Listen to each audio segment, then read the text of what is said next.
Pues desde el punto de vista de las licenciaturas, bueno, de los grados, yo creo que era una eclosión de estudios enorme, pero tan perdidos a veces las asignaturas de análisis fílmico de una manera un poco a veces irrelevante o subyugada y sumida en el medio de los grados, sin darle demasiada relevancia. En otros sitios, sin embargo, hay grados específicos. Por ejemplo, la Carlos III tiene unos estudios muy potentes, vosotros mismos también. Estoy pensando incluso en un grado específico de cine, pero de cine más llevado a la práctica. Pero en fin, yo creo que es un momento en el que por los resultados de los estudios publicados, en concreto referidos al cine español, pero en general la situación es buena, pero yo sigo muy buena incluso, diría, por el número de gente que se dedica, por las nuevas generaciones, por estudios de gente posteriormente a mi generación y a la tuya que están investigando y dando resultados. Hablábamos de títulos de gente joven de primer nivel que está publicando en España y que además tenemos algunas, pocas, pero algunas editoriales trabajando. Yo creo que los estudios, desde el punto de vista académico, y los resultados de investigación son buenos. Lo que falta quizás sea un poco de coordinación, de lugares de encuentros reales. Hay muchos congresos, pero todos tienen más bien una disculpa para cubrir tal o cual hueco en tal o cual universidad, pero creo que lugares de encuentro donde se confronten investigaciones sobre cine español, quizás el hueco dejado por la ECA en el caso de la historia, de los estudios fílmicos vinculados con la historia del cine español sea mayor, pero bueno, insisto, yo lo veo positivamente. Yo cada año dirijo 3 o 4 o 5 trabajos de fin de grado que inician la senda de los estudios fílmicos. Quizás la pena es que no haya un poquito más de definición en la manera en la que estas cosas se estudian en unos sitios y en otros. Yo, por ejemplo, en mi facultad, las asignaturas que tienen que ver de alguna manera con estudios fílmicos son 3 o 4, de las que prácticamente me encargo de buena parte de ellas, pero sin embargo no tenemos un máster que nos permita continuar por ahí. Algunos alumnos derivan en otros centros, entonces yo creo que ese es el problema. Pero estudios y oportunidades de estudiar en el Estado hay, y buenos docentes también, y a la vista están los resultados de investigadores como los de tu generación, insisto, y gente muy joven pero faltan lugares de reunión, de confrontación y de estudio conjunto, y sobre todo falta la facilidad, porque la posibilidad de crear más proyectos de investigación compartidos entre varias universidades que promovieran el estudio. Yo tengo, por ejemplo, en la cabeza todavía algún proyecto de investigación y yo necesitaría más gente para ponerlo en pie, y todas las trabas burocráticas que dificultan que los hay, por supuesto, pero que todo eso es muy complicado. Sin embargo, soy optimista en líneas generales, ¿no? A ver, depende. Generalmente yo trabajo, hay casos, hay algún artículo concreto que trabajo sobre alguna película concreta, aislada de un corpus histórico, pero yo soy básicamente historiador. Hay que tener en cuenta que yo no soy comunicólogo, sea lo que sea ese término, ni periodista, ni filólogo. Soy historiador del arte dedicado al cine desde el principio, convencido de la bondad, de la necesidad del uso del análisis textual como mecanismo historiográfico, aunque no lo sea en primer término, pero que se puede aplicar a la historia si se utiliza en corpus. Por lo tanto, generalmente no trabajo con una película de manera individualizada, a veces sí, sino con corpus por los que me estudio bien desde el punto de vista histórico, social, económico, en el momento en el que voy a trabajar, las críticas recibidas en el momento por esas películas, a la vez que las veo una primera vez como espectador medianamente despreocupado,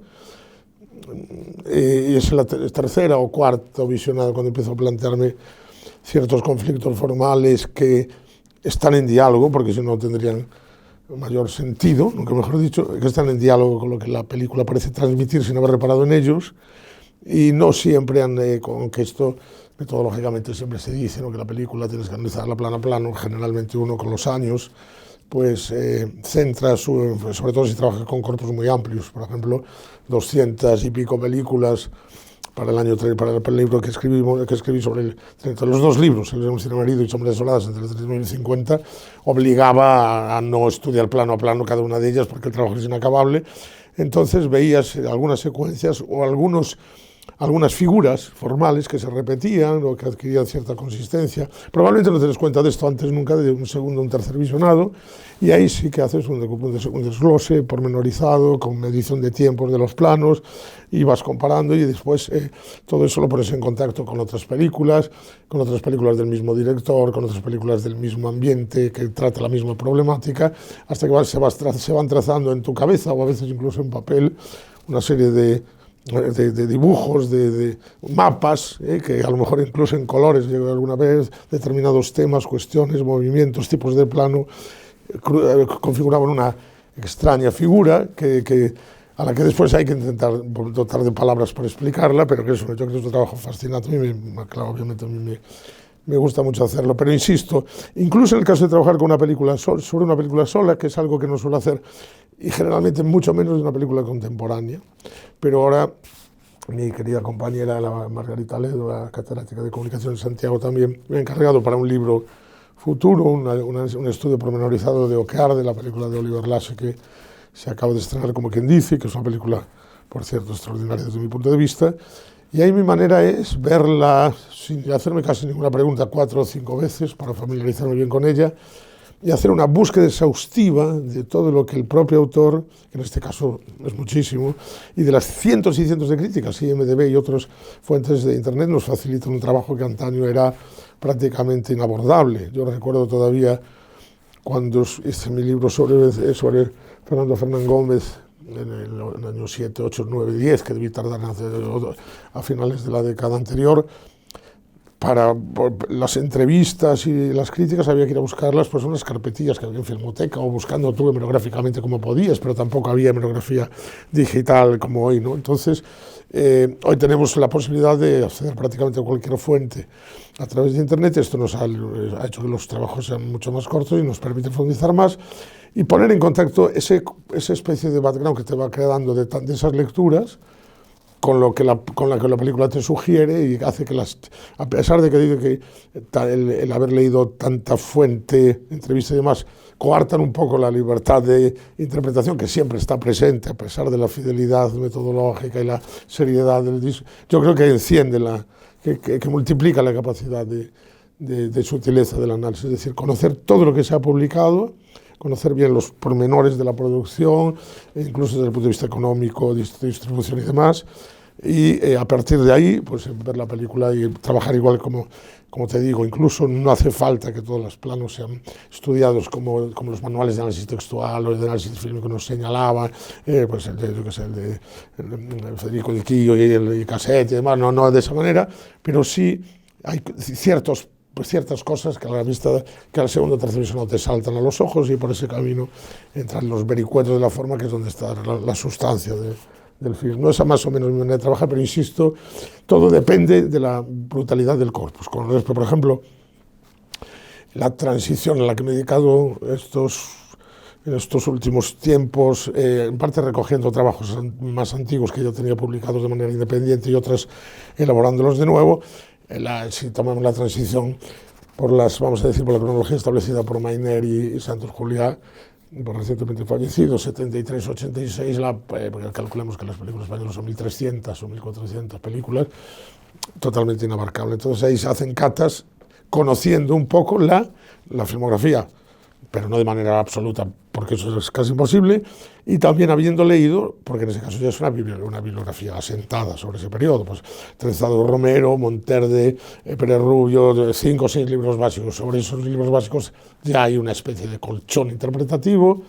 del que vas tirando, en el que vas profundizando y estableciendo una serie de catas. Una serie de catas, pues que hace, pues voy a coger una película que represente pues una fórmula de comedia derivada de lo popular, pero que se politiza pues desde el puente, es decir, buscando diferentes formas. Y todo depende del corpus que vayas a estudiar. Por ejemplo, si estudiamos el cine republicano con un porcentaje de películas conservadas muy reducido, casi se puede estudiar plano a plano, y sería lo que realmente creo que habría que hacer ahora con el cine republicano para conocerlo bien. Pero todo depende un poco de eso.